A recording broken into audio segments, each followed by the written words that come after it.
अशुभानि निराचष्टे तनोति शुभसन्ततिं स्मृतिमात्रेण यत्पुंसां ब्रह्मतन् परमं विदुः अतिकल्याणरूपत्वात् नित्यं कल्याणसंश्रयात् स्मर्तॄणां वरदत्वाच्च ब्रह्मतन् परमं विदुः। श्रीराम जय राम जय जय राम। श्रीराम जय राम जय जय राम। श्रीराम जय राम जय जय राम। श्रीराम जय राम जय जय राम। श्रीराम जय राम जय जय राम। श्रीराम जय राम जय जय राम। धर्म की अधर्म का प्राणियों में विश्व का गो हत्या गौ माता की परम पूज्य धर्म सम्राट स्वामी श्री करपात्री जी महाराज की अपने अपने सद्गुरुदेव भगवान की हर हर। श्रीमद्भागवत महापुराण के श्रीधरी टीका समन्वित स्वाध्याय क्रम में आज तृतीय स्कंद के 28वें अध्याय का 38वां श्लोक। श्री कपिल भगवान कहते हैं माँ को, देहोऽपि दैववशगः खलु कर्म यावत् स्वारंभकं प्रतिसमक्षित एव सासुः तं सप्रपञ्चमधिरूढसमाधियोगः स्वाप्नं पुनर्न भजते प्रतिबुद्धवस्तुः। 37वें श्लोक में क्या कह रहे हैं कि कहते हैं जैसे किसी मदप्रवर्धक अपेय पान करने के बाद व्यक्ति को अपने देह का भान नहीं रहता, उसे नहीं पता रहता कि मेरे शरीर पर वस्त्र है कि नहीं है, तद्वत् उसी भाव से भावित होकर के कह रहे हैं कि जब व्यक्ति को अविद्या राहित्य हो जाता है, जब जीवन मुक्ति का वह स्वाद प्राप्त कर लेता है, तो वो शरीर में यहाँ है, शरीर यहाँ से आगे जा रहा है, वो शरीर में रहे, शरीर से बाहर जाए, उसको कुछ विशेष देह भाव नहीं रहता है। इस भाव को कह के 38वें कहते हैं देहोपि दैव वशगः। दैव वशगः माने प्रायः हमारे सनातन विचारधारा में ये सुनिश्चित भाव है कि देह प्रारब्ध कर्म के अधीन रहता है। आत्मज्ञान हो जाने पर, ब्रह्म साक्षात्कार हो जाने पर, भगवत साक्षात्कार हो जाने पर भी शरीर का जो अपना प्रारब्ध भोग है वो भोगना ही पड़ता है, उसका कोई समाधान, कोई निराकरण है नहीं। ज्ञानोत्तर दशा में संचित और क्रियमाण कर्म दोनों के दोनों दग्ध हो जाते हैं, परंतु प्रारब्ध कर्म तो भोगना ही पड़ता है। ऐसा तो दैव वशगः देहः अपि यावत् स्वारंभकम कर्म खलु स असुप्रतिसमीक्षत एव। अर्थात प्रारब्ध के अधीन ये आत्मज्ञानी का जो शरीर है वह यावत मन जब तक उसे आरंभ करने के स्वारंभक जब तक प्रारब्ध कर्म है, कर्म खलु माने प्रारब्ध कर्म शेष हैं, तब तक वो स असु माने सब प्राण, प्राणों के सहित प्रतिसमीक्षत एवं माने प्रत्यक्ष जीवित रहता ही रहता है। अर्थात शरीर को रहना ही पड़ता है। समाधि योगः, किंतु समाधि योग में अधिरूढ़ माने जो प्राप्त, समाधि योग को जो प्राप्त हो चुका साधक है, वस्तु प्रतिबुद्धः, जिसने आत्म तत्व को जान लिया है, तम सब प्रपंचम स्वाप्नम पुनर्न भजते। आत्म तत्व को जान लेने के बाद सब प्रपंच माने उस शरीर को संसार के साथ, सब प्रपंच माने प्रपंचेन सह, प्रपंच के साथ, संसार के साथ शरीर को वैसे ही फिर धारण नहीं करता जैसे जागृत अवस्था को प्राप्त हुआ व्यक्ति स्वप्न के देखे हुए प्रपंच से पुनः संलिप्त नहीं होता। स्वप्न में न जाने क्या क्या देखा, तो स्वप्न के समान जब जग गया है तो फिर उसका कैसे सेवन करेगा।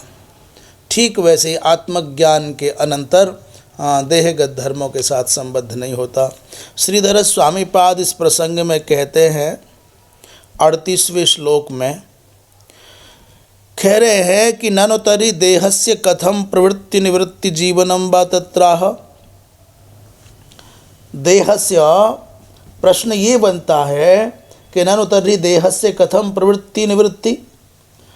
ये जब समाधि सिद्ध जीवन मुक्त को देहादि का ध्यान नहीं रहता है तो फिर उस देह की करणीय कार्य में प्रवृत्ति और विरुद्ध कार्य में निवृत्ति कैसे होती है, ये मानो प्रश्न बना। ननु माने ननु कहा जा रहा है तो प्रश्न उठाया जा रहा है। तो देह से कथम प्रवृत्ति अर्थात करणीय कृत्यों में उसकी प्रवृत्ति कैसे सिद्ध होगी और अकरणीय जो करने योग्य नहीं उनसे निवृत्ति कैसे होगी, और जीवनम वा तत्राह अथवा जीवन का निर्वाह कैसे होता है, ये प्रश्न उठा तो कह रहे हैं। देहोपीति माने इस श्लोक का संकेत कर रहे हैं देहोपी। दैवम पूर्व संस्कारः, दैव का तात्पर्य पूर्व जन्म के संस्कार, अथवा दैव का तात्पर्य है प्रारब्ध, अथवा दैव का तात्पर्य है इस शरीर के, इस जीवन के आरंभक जो कर्मों का एक समूह है। तो पूर्व संस्कारः तद्वशे गच्छन्, ये जो पूर्व जन्म के संस्कार हैं जिनके कारण ये शरीर चलता है, यावत् स्वारंभकम कर्मा अस्ति, जब तक इस शरीर के आरंभ करने वाले कर्म रहेंगे, तावत् प्रतिसमीक्षते जीवति एव, तब तक ये शरीर जीवित रहता है, चलता है। इसका कोई निदान नहीं, कोई निराकरण नहीं है, कोई समाधान नहीं है। जैसा जैसा शुभाशुभ इसके साथ संबद्ध है कर्म, वैसा वैसा इसको अनुकूल और प्रतिकूल फल की प्राप्ति होती रहेगी। एव सासु से इंद्रिय, सासु का तात्पर्य बोले इंद्रियों के सहित इस शरीर की सक्रियता तावत रहेगी जब तक इसके प्रारंभक कर्मों का शेष रह जाएगा। ननु तर्हि तस्मिन् पुनः संगः स्यात् तत्राह। फिर ननु कह करके अगला प्रश्न उठा रहे हैं। कहते हैं कि जब देह है तो उस देह में फिर से आसक्ति संभव है। ननु माने तर्हि तस्मिन् अर्थात शरीरे सति, शरीर के रहने पर पुनः संगः, फिर उस शरीर में आसक्ति हो सकती है क्या, होगी ना।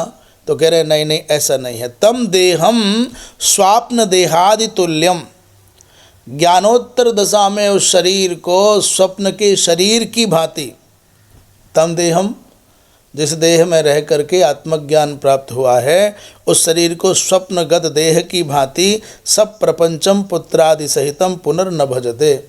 जैसे स्वप्न देखने के बाद जगा हुआ व्यक्ति, जागृत अवस्था में लौट कर आया हुआ व्यक्ति स्वप्नगत प्रपंच से विमुक्त हो जाता है, स्वप्नगत देह से, स्वप्नगत देह के संबंधियों से, वहाँ के सुख दुख आदि से सर्वथा मुक्त हो जाता है। तद्वत् फिर इस शरीर को ज्ञानोत्तर दशा में ज्ञान हो जाने के बाद फिर इस शरीर को न भजते, अर्थात इसको स्वीकार नहीं करता। और क्या, पुत्रादि सहितम पुनर्न भजते, असौ मम पुत्रः ऐसा मम भार्या इत्याकारक वृत्ति उसके चित्त में उदित नहीं होती। अहम ममेति नाभिमन्यते, अर्थात शरीर को अहम करके मैं हूँ ऐसा नहीं मानता, और शरीर के संबंधियों को मम ये मेरा है ऐसा नहीं मानता।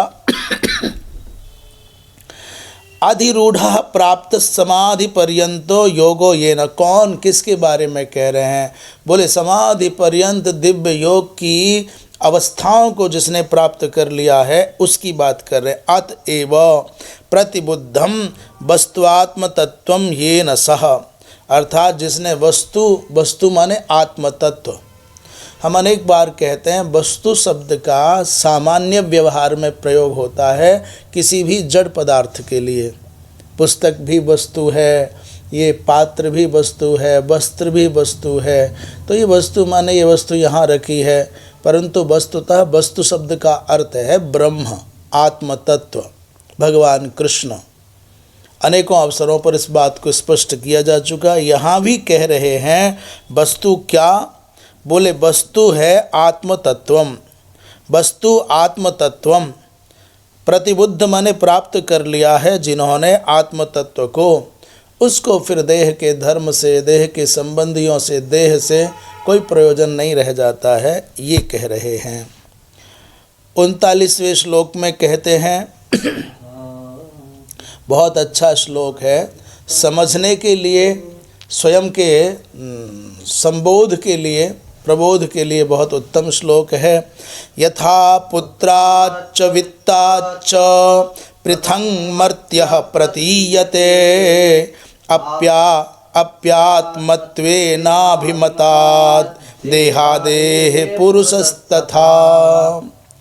अनुष्टुप छंद का श्लोक है, 39वां। कहते हैं कि भैया जैसे, अर्थात यथा पुत्राच्च वित्ताच्च मर्त्यः पृथक प्रतीयते। एक हम ये कहते हैं ये मेरा पुत्र है, पर ये कोई नहीं कहता कि ये मैं पुत्र हूँ। ये मेरा धन है, पर ये कोई नहीं कहता कि मैं धन हूँ। तो जैसे मनुष्य पुत्र से और वित्त से स्वयं अपने आप को पृथक मानता है, प्रतीयते माने पृथक ही जानता भी और मानता भी है। कोई नहीं कहता ना मैं पुत्र हूँ, मैं घर हूँ, मैं वित्त हूँ, मैं धन हूँ, ये मेरा है। बोले जैसे पुत्र और वित्त से मर्त्यः आत्मानं पृथक मन्यते, पृथक मानता है। बोले अप्यात्मत्वेनाभिमतात् देहादेह पुरुषस्तथा।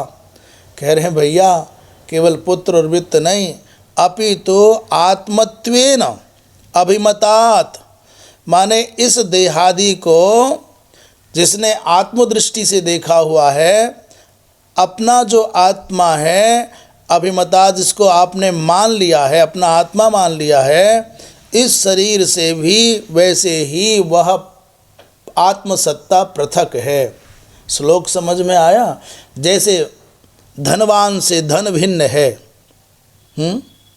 जैसे धनवान से धन भिन्न है, पुत्रवान से पुत्र भिन्न है, माने पिता से पुत्र भिन्न है, वैसे ही शरीरवान जो शरीरधारी है, उस शरीर से शरीरधारी भिन्न है, शरीर से शरीरी भिन्न है। जैसे हम कक्ष में हैं पर हम कक्ष नहीं हैं, जैसे पुत्र मेरा है पर पुत्र मैं नहीं हूँ, जैसे धन मेरा है पर धन मैं नहीं हूँ। तो जैसे इनसे भिन्न स्पष्टतया दिखता है यह आत्म तत्व, ठीक वैसे ही जिस शरीर को आपने आत्मा करके माना हुआ है, उस शरीर से भी वह परम तत्व भिन्न ही है, वो उससे बिल्कुल अलग है। इसका तात्पर्य है शरीर के सम्मान को अपना सम्मान मानने वाला व्यक्ति अजागृत है, शरीर के अपमान को, शरीर की निंदा को अपनी निंदा मानने वाला व्यक्ति बोले अबुद्ध है, अजागृत है, वो मोह निद्रा में सोया हुआ है, अज्ञान में पड़ा हुआ है। श्रीधर स्वामी पाद कहते हैं प्रतिबोध प्रकारम आह षड्भी। 6 श्लोकों के द्वारा प्रतिबोध के प्रकार को, पद्धति को बता रहे हैं। कहते हैं यथेति अतिस्नेहवशात् आत्मत्वेन अभिमतात् अपि। अत्यंत स्नेह के कारण कभी कभी कहता है कि ये मेरी आत्मा है, पुत्र को कहता है, शिष्य को कहता है ये मेरे प्राण है, ये मेरी आत्मा है, इसमें मेरे प्राण बसते हैं, उसी को कह रहे हैं अत्यंत स्नेहवशात् आत्मत्वेन, आत्म रूप से जिसको माना हुआ है, उस पुत्रादेह, उस पुत्र आदिक से मर्त्यः पित्रादि पुरुषः, जो पिता रूप में पुरुष खड़ा हुआ है वह मर्त्यः भिन्नः। देहादेर दृष्टा, कैसे भिन्न है?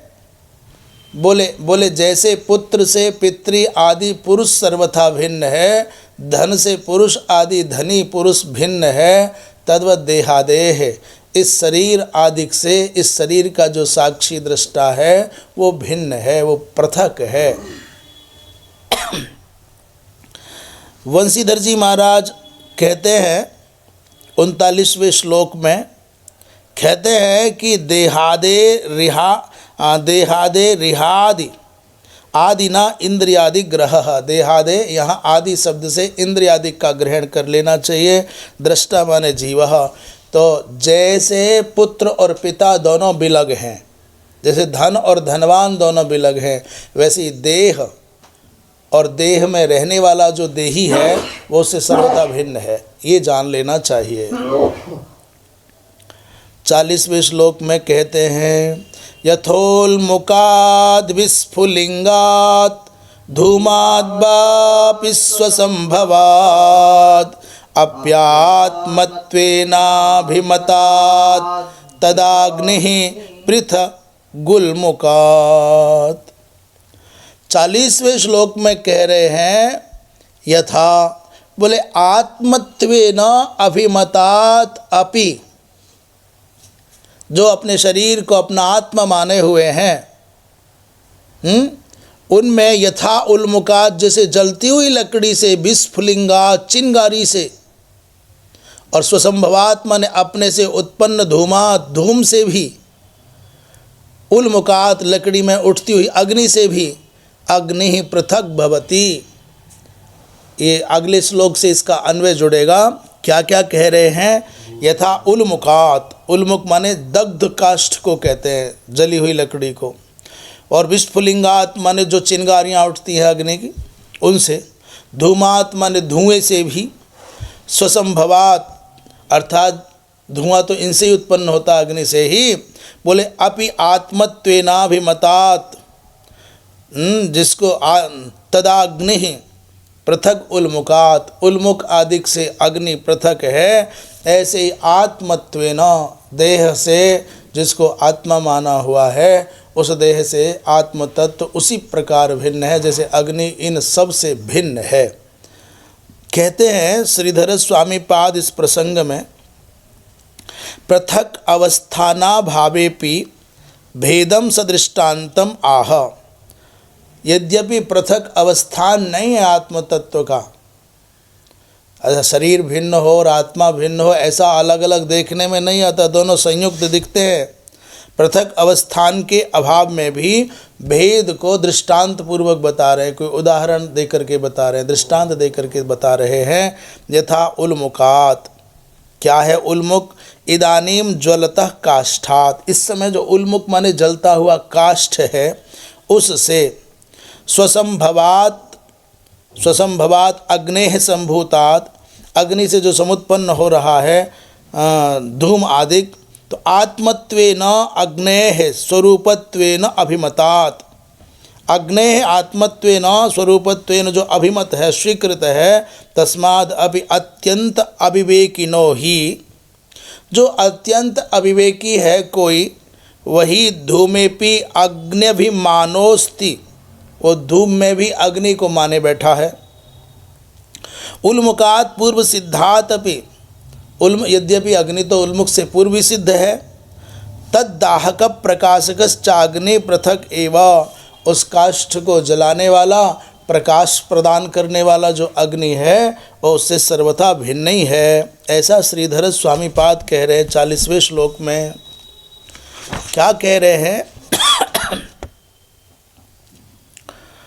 ये यथा माने जैसे, उल्मुकात माने उल्मुख का तात्पर्य जलती हुई लकड़ी, और विस्फुलिंग माने आत्मा चिंगारी, और अथवा स्व अग्नि से, अग्नि से जो उत्पन्न कौन हुआ? बोले धुएं से।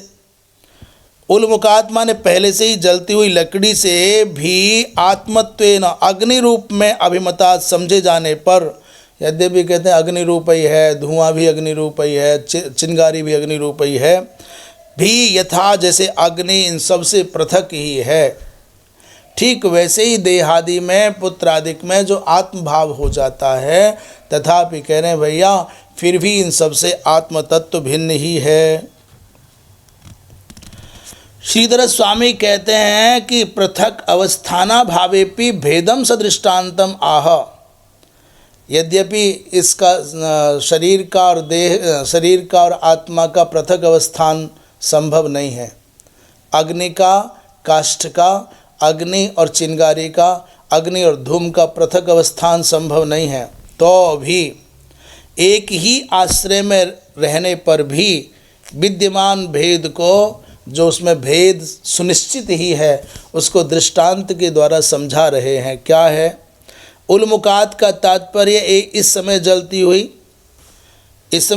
अविद्या स्थानीय कोई लकड़ी है, मान लो इस समय जल रही है, तो अग्नि से उत्पन्न धूम, स्वसंभवात्मा ने अग्नि से उत्पन्न धूम जो कि अग्नि स्वरूप माना जाता है, धुएं को भी तो अग्नि का स्वरूप ही मानते हैं, उससे भी अग्नि पृथक है, धुएं से भी पृथक है, सबसे अलग है। अत्यंत नासमझ लोगों को धुएं में भी अग्नि की समझ होती है। सामान्य व्यक्ति भी धुआं देख करके कह लेता अग्नि है, तो धूम को भी अग्नि मानते हैं। तथा उल्मुकात माने पहले से जलते हुए माया स्थानीय लोकारे से भी उसे जलाने वाला और प्रकाश करने वाला अग्नि अलग है, उससे भिन्न ही है, माने अग्नि उससे पृथक ही माना जाएगा। उसी प्रकार देह के और देही के संबंध में विचार कर लेना चाहिए। वंशीधर जी महाराज कह रहे हैं 40वें, ननु यथा पुत्र वित्तादिभ्यो मर्त्यः पृथक अवस्थितो न दृश्यते। वैसे पुत्र और वित्तादिक से मनुष्य अलग नहीं दिखता, अवस्थितो दृश्यते न तथा देहेंद्रियादिभ्यो। अच्छा, कह रहे भाई आप कहते हो दोनों एक ही हैं, पर जैसे पुत्र से भिन्न पुरुष दिखाई देता है, पिता देखने में आता है भाई ये पिता है, ये पुत्र है, तो यथा पुत्र वित्ता, ये धन है, ये धनवान है, पृथक पृथक दिखाई देते हैं। तो मर्त्य पृथक अवस्थितो दृश्यते, जैसे पुत्र से पिता भिन्न दिखाई देता है, धन से धनवान भिन्न दिखाई देता है, न तथा वैसा देह और इंद्रियादि से भिन्न आत्मा नहीं दिखाई देता। प्रश्न तो बढ़िया उठाया है। जीवात्मा पृथक न दृश्यते ततोपि परमात्मा पृथक कथम अवगंतव्य इत्यत आह। तो फिर परमात्मा को अलग कैसे जाने, कैसे समझें? आपने जो दृष्टांत दिया है, दृष्टांत में कहा कि जैसे पुत्र से, वित्त से ये भिन्न होता है पिता और धनिक आदिक, परंतु यहाँ तो ऐसा नहीं है। यहाँ शरीर भिन्न हो और आत्म तत्व पृथक कोई दिखाई दे, ऐसा तो नहीं दिखाई देता, इंद्रियां पृथक नहीं दिखाई देती। तो कह रहे हैं इत्यत आह पृथक अवस्थाना भावेपि। हाँ, सच है, पृथक अवस्थान का अभाव होने पर भी माया तत्कार्याभ्याम पृथक भूतो जीवात्मनः सकाशात परमात्मा पृथक एव। ये लग रहा है कि ऐक्य है, तो भी परमात्मा वस्तुतः भिन्न ही है। माया और तत्कार्याभ्याम पृथक भूतो जीवात्मा, माया से, माया के कार्यों से जीवात्मा भिन्न ही है। कहते यथा यथा शब्दस्य उल्मुख शब्दस्य च पौनरुक्त्यादेव स्वामी चरणैर्व्याख्यातम। यथा और उल्मुख शब्द का जो पुनरुक्ति प्रयोग किया है उससे समझ लेना चाहिए कि हाँ, जैसे काष्ठ आदिक से काष्ठवर्ती जो धूम आदिक है, स्फुलिंग आदिक है, उससे अग्नि भिन्न है, वैसे ही समझ लेना चाहिए कि देह आदि से जीवात्मा भिन्न है। आगे चलते हैं। भूतेन्द्रियान्तःकरणात् प्रधानात् जीव संगितात् आत्मा तथा पृथक दृष्टा, आत्मा तथा पृथक दृष्टा भगवान ब्रह्म संगितः, भगवान ब्रह्म संगितः। 41वें श्लोक में कह रहे हैं, जैसे पीछे की बात करें, कहते तथा माने वैसे ही भूत और इंद्रिय, भूत माने पंच महाभूत और इंद्रिय माने ये दोनों की दोनों इंद्रियां, और अंतःकरणात् माने अंतःकरण चतुष्टय, इनसे भी, प्रधानात् माने प्रकृति से भी, और जीव संगितात्मा ने जीव कहा जाता है उससे भी, जिसे जीवात्मा कहते हैं उससे भी दृष्टा आत्मा पृथक। ये जो साक्षी है, दृष्टा है, जीव आत्मा, वो इन सब से भिन्न है। भगवान ब्रह्म संगितः, जिस भगवान को ब्रह्म शब्द से कहा जाता है वो इन सब से भिन्न है। किस किस से भिन्न बताया? बोले सबसे पहले कहते हैं पंच महाभूतों से भी, पंच महाभूतों के द्वारा रचित, पंच महाभूतों से संबद्ध इन इंद्रियों से, पंच महाभूतों के द्वारा सृजित अंतःकरणादिक से, पंच महाभूतों के द्वारा सृजित इस शरीर से, प्रकृति से, और प्रकृति तो क्या कहे, जीव जिसकी संज्ञा है उससे भी आत्मा भिन्न है। आत्मा क्या है? आत्मा बोले जो दृष्टा है, जो साक्षी है, वो इससे भिन्न है। जिसको ब्रह्म कहा जाता है, भगवान कहा जाता है, इन सब से भिन्न है। श्रीधर स्वामी कहते हैं भूतादेर दृष्टा तेभ्यः पृथक तस्मात् अपि जीव संगितात् ब्रह्म संगितः पृथक तथा प्रधानात् अपि तत्प्रवर्तको भगवान पृथक। किस किस से पृथक कह रहे हैं? बोले भूतादि का जो दृष्टा है, इन पंच महाभूतादि इंद्रियादि का, अंतःकरणादि का जो साक्षी है, वो इन सब से देखने वाला भिन्न है और दिखने वाला भिन्न है। क्या समझ में आया? ये जितना बोला गया, दिखने वाला कोई भिन्न है और देखने वाला इनसे, दृश्य से दृष्टा हमेशा भिन्न होगा। जितना जड़ प्रपंच है सब दृश्य है, और इस दृश्य को देखने वाला जो भी है वो चेतन है, तो दोनों भिन्न हैं। तो भूतादेर दृष्टा तेभ्य पृथक और तस्मात् अपि जीव संगितात्, जो जीव संज्ञक है उससे भी ब्रह्म संगितः सत्ता पृथक, और प्रधान माने प्रकृति आदिक है, उससे भी उसका प्रवर्तक जो भगवान है वो इससे भिन्न है। इसलिए भैया ये जैसे शरीर आदिक से आत्मा भिन्न है, वैसे सकल विश्व प्रपंच से वह परमात्मा सत्ता भिन्न है। कहते हैं भाई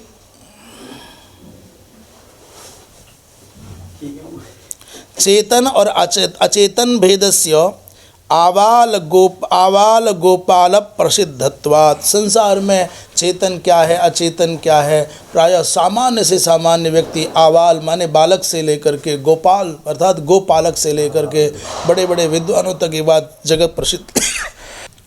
कपिल भगवान कहते हैं सर्वभूतेषु चात्मानं सर्वभूतानि चात्मनि ईक्षेतानन्य भावेन भूतेष्विव तदात्मताम्। 42वें श्लोक में कहते हैं कि भूतेषु माने सभी प्राणियों में, और तत् माने वो जो व्याप्त सत्ता है, भूतेषु माने प्राणियों में, तत् माने जो व्याप्त है, आत्मताम एवं चेतन तत्व के समान। सर्वभूतेषु च सभी प्राणियों में, तो आत्मानम अपने आत्मा को, और आत्मनि माने अपने आप में, सर्वभूतानि सभी प्राणियों को, अनन्य भावेन ईक्षेत। भैया अनन्य भाव से दर्शन करे, सब में आत्मदर्शन करे और अपने आत्म तत्व में सबका दर्शन करे। ये है वस्तुतः सनातन धर्म का मूल भाव।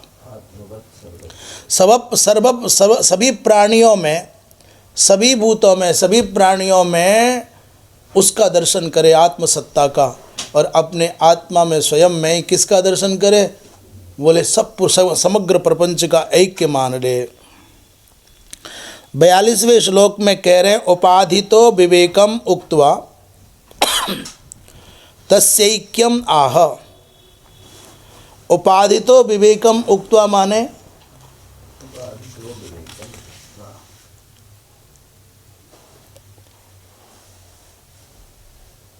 भगवान कपिल उपाधि के कारण आत्मा के भेद को बता करके, उपाधि के कारण, उपाधि का कारण कौन है? बोले आत्मा, उसके भेद को बता करके अब उसकी एकता बता रहे हैं। पहले तो ये कहा कि उपाधि भिन्न है और आत्मा भिन्न है, अब दोनों का ऐक्य बताने जा रहे हैं। सर्वभूतेषु इति भूतेषु चतुर्विधेषु भूतेषु का तात्पर्य 4 प्रकार के जीव संसार में प्रसिद्ध हैं। पहला है उद्भिज, दूसरा है स्वेदज, तीसरा है अंडज और चौथा है जरायुज। इन 4 प्रकार के प्राणियों में क्या करना है? तदात्मताम महाभूतात्मताम, अर्थात इन सब में देखो आपको उसी सत्ता का दर्शन होगा। इन सर्वभूतेषु माने जरायुज, अंडज, स्वेदज, उद्भिज आदि 4 प्रकार के प्राणियों में देह की दृष्टि से सब में समान पंच महाभूत, सब में पंच महाभूत दिखेंगे। और वैसे सभी जीवों में एक ही आत्मा को और सारे जीवों को उसी आत्मा में ऐसा देखना चाहिए, भिन्न नहीं है। आप बाह्य देह दृष्टि से देखोगे तब भी सब में पंच महाभूतों का साम्य है, और चेतना की दृष्टि से देखोगे तो सब में एक ही सत्ता अनुस्यूत है। तो सब में एक का दर्शन करना है और एक में सब का दर्शन करना है, ये भाव बता रहे हैं।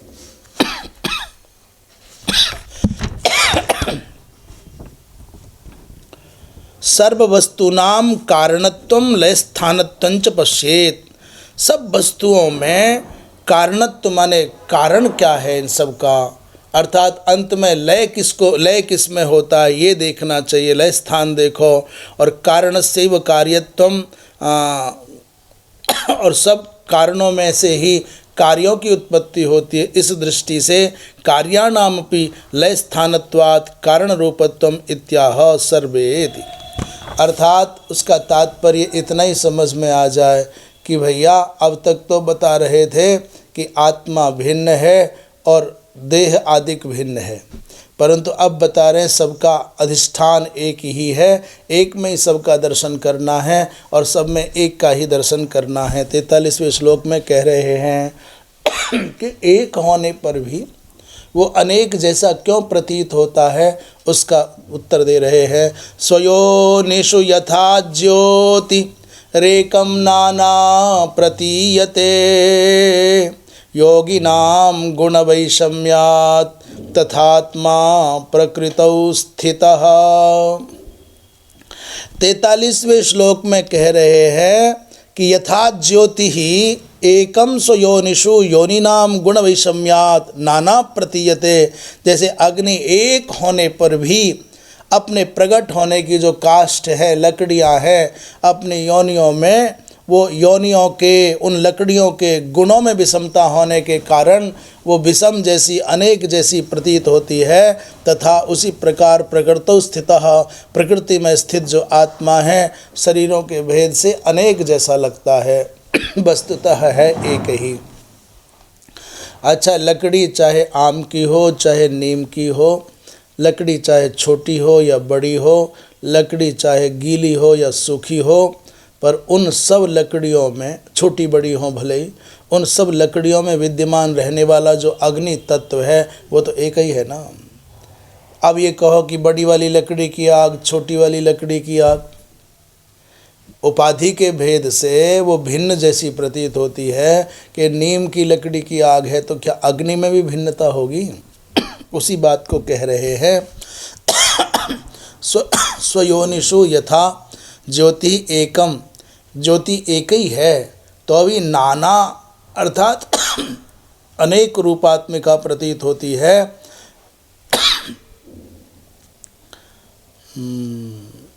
गुण वैषम्यात् तथात्मा प्रकृतौ स्थितः, गुणों की विषमता के कारण उसी प्रकार ये आत्म तत्व भिन्न जैसा प्रतीत होता है, वास्तव में एक ही है।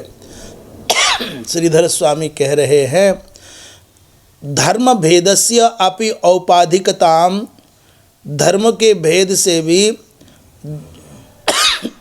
औपाधिकता को दृष्टांत के सहित समझाने जा रहे हैं। स्वयोनिषु का तात्पर्य काष्ठेषु, अग्नि का प्रसंग चल रहा है ना, तो अग्नि का जो अधिष्ठान है, आधार है, वो काष्ठ है। स्वयोनिषु माने काष्ठेषु, इन सभी लकड़ियों के भिन्न होने पर भिन्न भिन्न जैसा प्रतीत होने वाला जो ज्योति है, जो अग्नि है, वो गुण वैषम्यात्। गुण वैषम्य क्या है कहीं लकड़ी बड़ी है, दीर्घ है, कहीं ह्रस्व माने छोटी है, कहीं नीम चंदन आदि का भेद है। बोले गुण वैषम्यात् दीर्घ ह्रस्वादि भेदात् प्रकृतौ देहे, भिन्न जैसी प्रतीत होती है वैसे ही भिन्न भिन्न शरीरों में ये जो तत्व है आत्म तत्व वो भले ही एक ही है, वस्तुतः तो एक ही है, परंतु प्रकृति के भेद से, देहादि के भेद से वो अनेक प्रकार का जैसा प्रतीत होता है, वास्तव में एक ही तत्व है।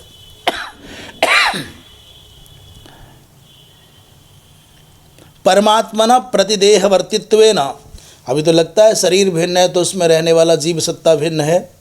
बोले नानात्व प्रतीतिर, जो अनेकत्व की प्रतीति होती है, भद्रादि प्रतीतिश्च, भद्र और अभद्रत्व की जो प्रतीति होती है वो न वास्तवी, वो वास्तव में वो सच्ची नहीं है, वो तो योनिगत भेद के कारण ही उसमें भिन्नता प्रतीत होती है, काष्ठादिक की भिन्नता के कारण ही अग्नि भिन्नता की आपा प्रतीति मात्र होती, वास्तविक भेद नहीं है, ये कह रहे हैं। 44वें श्लोक में कह रहे हैं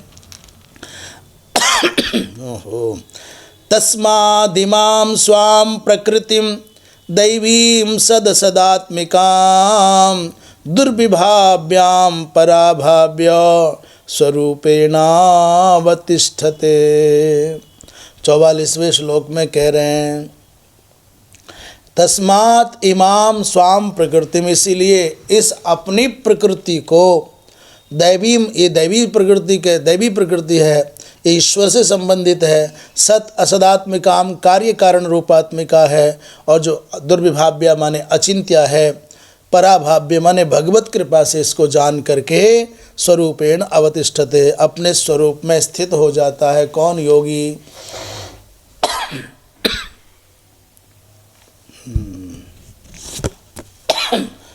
इसीलिए इमाम स्वाम प्रकृतिम, ये जो अपनी प्रकृति है कैसी है? बोले दैवी है, भगवत संबंधिनी है, और कैसी है? सत और असदात्मिका है, माने कार्य कारण रूपात्मिका है। और कैसी? बोले दुर्विभाव्या माने अचिंत्य है, इसका चिंतन करना सामान्य नहीं है। तो कैसे करना है? बोले इसको भगवत कृपा से पराभाव्य, भगवत कृपा से इसको जान लेने पर योगी स्वरूपेण अवतिष्ठते, योगी स्वस्वरूप में अवस्थित हो जाता है। श्रीधर स्वामी इस प्रसंग में कह रहे हैं स्वाम माने स्वांशस्य जीवस्य बंध हेतुम, अपने अंशभूत जीव के बंधन का हेतु है ये माया, ये प्रकृति। और दैवी माने देवस्य विष्णोः शक्तिम, ये दैवी इसलिए कह रहे हैं भगवान नारायण की शक्ति होने के कारण देवी कहा जा रहा है। पराभाव्य माने तत्प्रसादे नैव ज्ञात्वा जित्वा वा, पराभाव्य माने उस भगवान की कृपा से उसको जीत करके, उसको जान करके, स्वरूपेण ब्रह्मत्वेन अवतिष्ठते, स्वरूपेण का तात्पर्य ब्रह्मात्मना, ब्रह्मस्वरूप से वह अपने स्वरूप में अवस्थित हो जाता है। इसी बात को कहा जाता है दैवी हेषा गुणमयी मम माया दुरत्यया मामेव ये प्रपद्यन्ते माया मेतान तरन्ति ते। भगवत गीता में भगवान कहते हैं ये माया कैसी है? बोले ऐसा गुणमयी माया दुरत्य अस्ति और दैवी अस्ति, अर्थात इसका पार पाना बड़ा कठिन है। मामेव ये प्रपद्यन्ते, परंतु जो मेरा शरणागत हो जाता है वही इस माया को पार कर सकता है, किसी और की सामर्थ्य नहीं, ऐसा भगवान कह रहे हैं। ये दुर्विभाव्या है माने दुरत्या माने दुर्वितर्क्या है। और स्वरूपेण अवस्थिति का तात्पर्य क्या है? बोले अनावृत चैतन्य रूपेण अवतिष्ठते, अर्थात विशुद्ध सत्व रूप में अवस्थित हो जाता है। ऐसा 28वें अध्याय का समापन करते हुए कपिल भगवान ने माता देवहूति को उपदेश किया है। 29वें अध्याय में कह रहे हैं जय जय श्रीमद्भागवते महापुराणे तृतीय स्कंधे कापिलेयोपाख्याने अष्टांग योगे साधनानुष्ठानं नाम अष्टाविंशतितमोत्सवः। श्रीकृष्णार्पणमस्तु। श्री देवहूतिरुवाच 29वें अध्याय में प्रवेश कर रहे हैं। देवहूतिरुवाच लक्षणं महदादीनां प्रकृतेः पुरुषस्य च स्वरूपं लक्ष्यते मीशां येन तत् पारमार्थिकम्। पहले श्लोक में माता देवहूति भगवान कपिल से कहती है, भगवान आपने प्रकृति के, पुरुष के, महदादिक के सभी लक्षणों को बता दिया। आगे कहेंगे कथितम, दूसरे श्लोक में इस श्लोक की क्रिया का प्रयोग है। अमीशाम लक्षणम स्वरूपम, इनका सबका स्वरूप जिनसे जाना जा सकता है वैसा लक्षणादिक आपने बता दिए। ये न तत्पारमार्थिकम, भगवान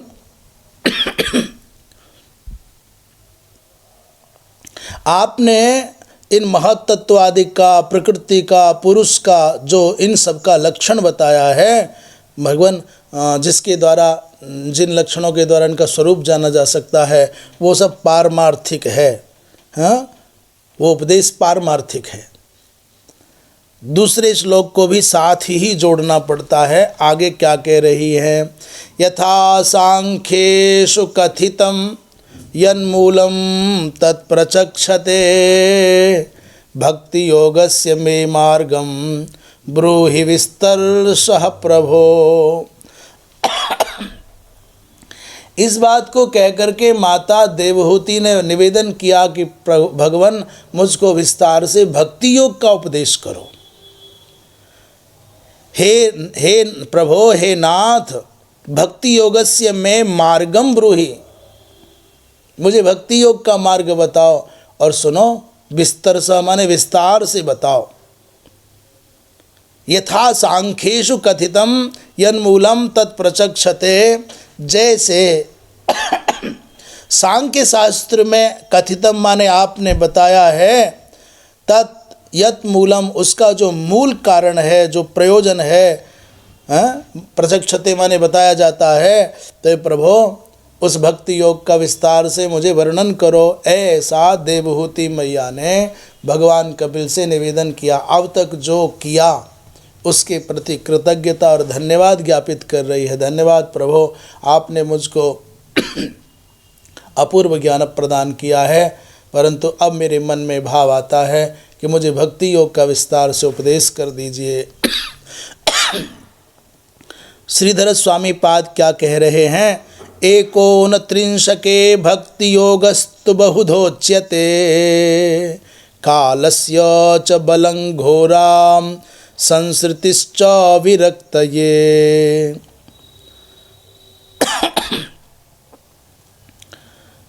कालस्य च बलं घोराम है कि घोरा है?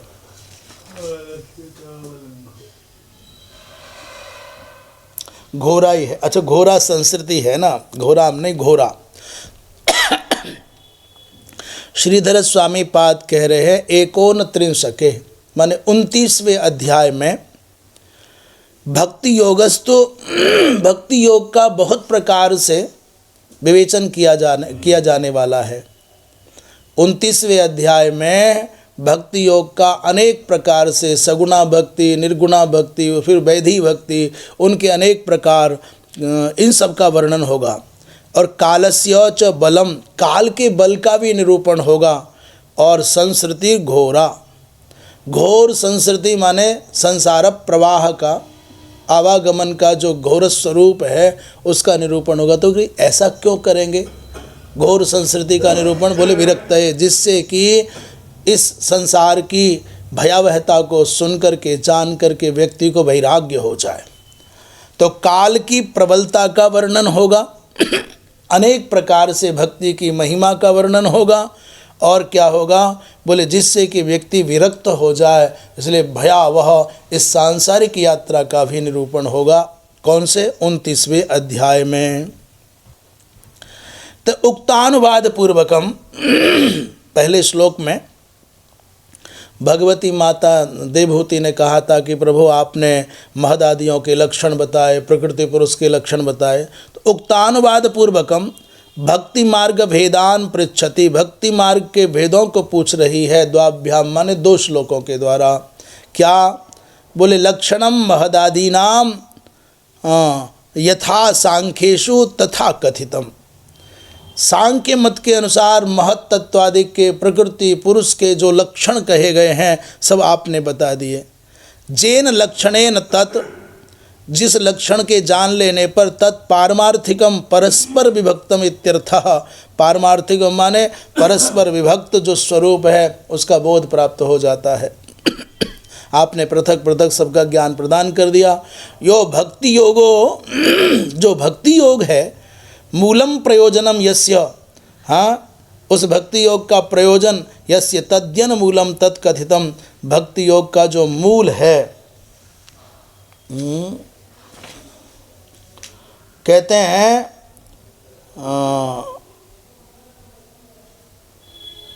यन मूलम माने भक्ति मूलक जो दर्शन है, हैं पंडित जन सांख्य दर्शन को भक्ति मूलक दर्शन कहते हैं। हाँ, जेन लक्षणे यो भक्ति योगो मूलम माने प्रयोजनम यस्य तद यन मूलम तत्कथितम, आपने वो सब सुना दिया है। तस्य भक्ति योगस्य मार्गम प्रकारम विस्तरतो में ब्रूहि। अब इस समय उस भक्ति योग के प्रकार को, पद्धति को, अनेक स्वरूपों को हमें कहें, ऐसा भगवती माता देवहूति निवेदन कर रही है। महाराज आपने जो सुनाया वो तो बहुत अच्छा ही है। अब हमारे चित्त में अभिलाषा है कि हमको भक्ति योग का विस्तार से वर्णन करें, ऐसी प्रार्थना कर रही है। 3 श्लोक में देखें, विरागो ये न पुरुषो भगवन् सर्वतो भवेत्, आचक्ष्व जीवलोकस्य विविधा लोक संस्कृति। 3 श्लोक में कह रही है, अच्छा सुनना क्यों चाहती हो माँ? मानो पूछा हो, क्या भक्ति योग का श्रवण करना क्यों चाहती हो? उत्तर दे रही हैं, हे भगवन, जीवलोकस्य मम संस्कृति ही, जो जीवलोक की मेरी भी, मैंने केवल मेरी नहीं जीवलोक की भी, और केवल जीवलोक की नहीं मेरी भी जो संस्कृति माने जन्म और मरण की गतियाँ हैं, आचक्ष माने वो भी बतलाइए। और जेन पुरुष सर्वतः विरागः भवेत्, क्या होगा इस सब को सुनने से? बोले इस सब को सुनने से व्यक्ति के चित्त में वैराग्य की स्थापना होगी। हम इसलिए सुनना चाहते हैं, चाहे मेरे जन्म मरण की गति हो, चाहे समग्र प्रपंच के जन्म मरण की गति हो, आप सब विस्तार से सुनाओ तो होगा क्या? बोले इसके सुनने से वैराग्य हो जाएगा।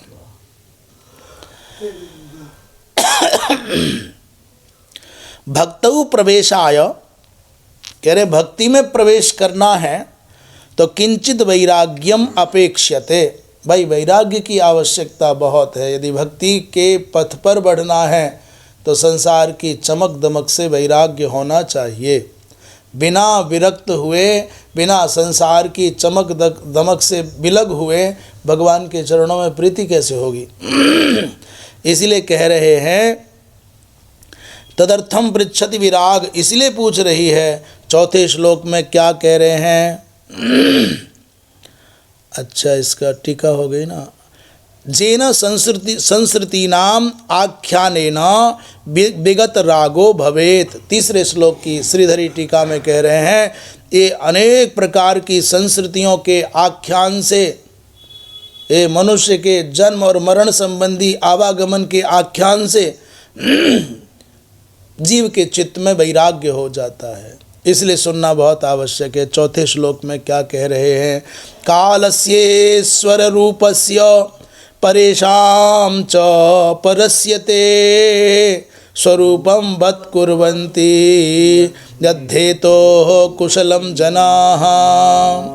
14 श्लोक में कह रहे हैं, मैया कह रही है, भगवन परेशां च परस्यते, आप तो परों से भी पर है, आप श्रेष्ठों से भी श्रेष्ठ हैं। आपके कौन है फिर? बोले ईश्वर से, आप भगवान है ना, सर्वसमर्थ हैं। इसलिए आपके और आपको क्या, काल इति रूपस्य, आपका एक नाम काल भी है। आप श्रेष्ठों से श्रेष्ठ हैं, बड़ों से बड़े हैं, ईश्वरों के भी ईश्वर हैं, और काल रूप से आपको कहा जाता है। यत हेतु, जिस कारण कुशलम जनाः, माने चतुर जो बुद्धिमान लोग हैं, जो बद स्वरूपम कुर्वन्ति, हाँ, चतुर लोग उपासना करने के लिए मूर्ति अधिक बनाते हैं, तो उसके विषय में भी हम जानना चाहते हैं। कहते हैं ईश्वर रूपस्य महाप्रभावस्य ते, आपका तो स्वरूप ईश्वर का रूप है और बड़े प्रभाव वाला है। तो ते त्वदात्मकस्य, जो तद्रूप है, यद्धेतोर यद भयात, जिसके डर के मारे कुशलम पुण्यम कुर्वन्ति, महाराज काल का डर न हो तो कोई पुण्यार्जन न करे, कोई सत्कर्म में प्रवृत्त न हो। इसलिए हम जानना चाहती हैं कि आपकी महिमा क्या है, काल की महिमा क्या है, ये सब हमको बतावे। चौथे श्लोक में ते त्वद्रूपस्य, आपके बारे में जानने का मन है। तो कैसे मालूम कि हम काल हैं? बोले भगवद गीता में आप स्वयं कहते हो, कालोस्मि लोकक्षय कृत प्रवृत्तः, मैं काल हूँ। तो प्रभु इसलिए आपके बारे में जानना चाहते हैं, क्योंकि आपके भय के बिना कौन संसार में पुण्य पथ पर आगे बढ़ेगा, सत्कर्म करने में उसकी प्रवृत्ति होगी। आपका भय न हो तो कौन दुष्कर्म से दूर हटेगा। इसलिए 5वें श्लोक में देखें, लोकस्य मिथ्याभिमते रचक्षुषस् चिरं प्रसुप्तस्य तमस्य नाश्रये श्रान्तस्य कर्मस्वनुविद्धया धिया त्वमाविरासीः किल योग भास्करः।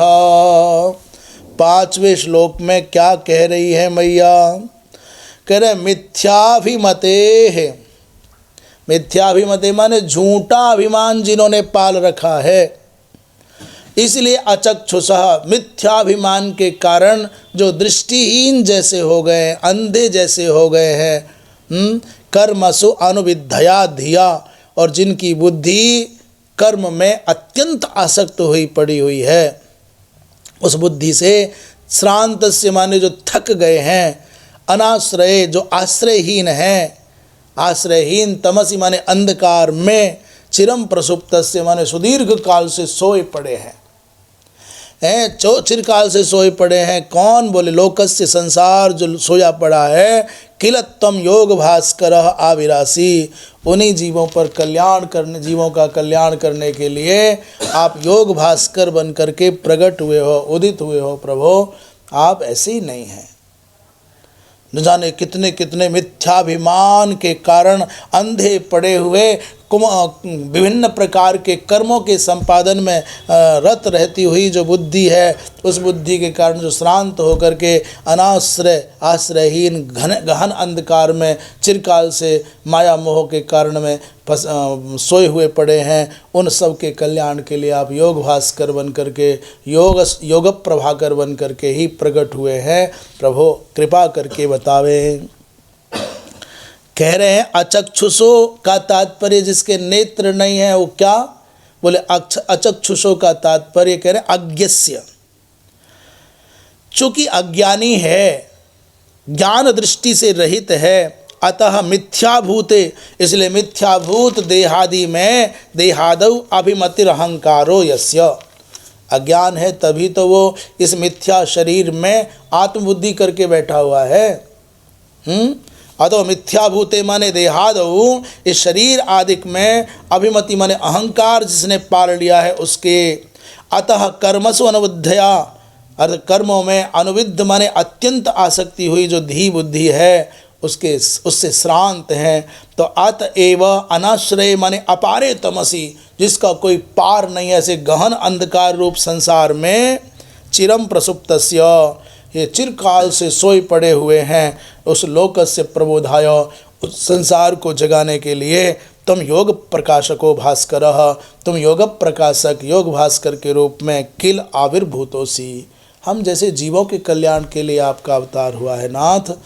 हम तो कितने कितने कितने जन्मों से इस अहंकार के मिथ्याभिमान के चक्कर में हम फंसे पड़े हैं, हमारे कल्याण के लिए आपका अवतार हुआ है। ऐसा भगवती मैया देवहूति निवेदन कर रही है। श्रीधर स्वामी पाद क्या कहते हैं? अच्छा बोल दिया ना, श्री हो गया ना। पर बंशीधर जी क्या कहते हैं देखते हैं। अतो चक्षुष्ट्वात् अतो मिथ्याभिमतित्वात्, मिथ्याभिमान के कारण नेत्र रहित हैं, दृष्टि नहीं है, ज्ञान दृष्टि नहीं है, इसीलिए श्रांत भी हो गए हैं। तथाच मिथ्याभिमते अर्थात अभिमान जाड्य निवर्तनाय अचक्षुषश्चक्षु प्रकाशनाय मिथ्याभिमति, मिथ्याभिमान उस जड़ता के निवर्तन के लिए जो नेत्र रहित हैं, अचक्षु हैं, उनको चक्षु प्रकाशनाय, उनको दृष्टि देने के लिए प्रसुप्तस्य स्वापतमो नाशाय, जो सोए पड़े हैं उनके स्वापतम माने उस तमोगुण को दूर करने के लिए, और श्रांतस्य श्रम पल्लव शोषणाय, उनके श्रम को दूर करने के लिए, योगयोर भक्ति ज्ञान योगयोः कमलयोर भास्करः प्रकाशकोशी।